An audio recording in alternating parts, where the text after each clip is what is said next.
Assalamu alaikum masu sauraro, amincin Allah ya tabbata a gare ku. Barkanmu da sake saduwa a wannan tasha mai albarka. Tashar kunnen kanawa, tashar da saba kawo muku labarai da nishadi da kuma abubuwa daban-daban a nahiyar Afirka da sauran kasashen duniya da kuma rahotanni akan abubuwan da suka shafi rayuwa na yau da kullum. A wannan karan za mu kawo muku abubuwa kamar haka. Wata gobara mai ƙarfi ta sake tasowa a yankin Los Angeles, wanda ta sa aka fara kwashe dubban mutane daga yankin zuwa wani wuri na daban.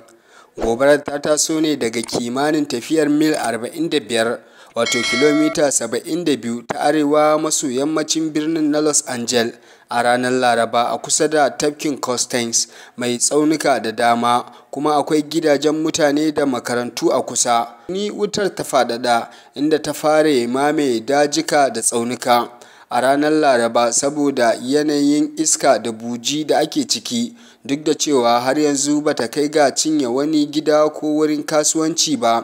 Sannan mahukunta na cewa sun yi amannar kashe ta kafin ta munana. Yankin ya sake fadawa cikin shirin karta kwana ne saboda ganin yadda a wancan lokacin wutar dajin ta daidaita jihar. Akalla mutum 31,000 ne aka tilasta su bar yankin, sannan an yi wa wasu mutum 23,000 gargaɗin cewa akwai buƙatar su tashi daga yankin na Los Angeles, ciki har da fursunoni 500 da su ma aka kwashe aka sauya masu wuri, kamar yadda wani jami'in tsaro Robert Lona ya bayyana.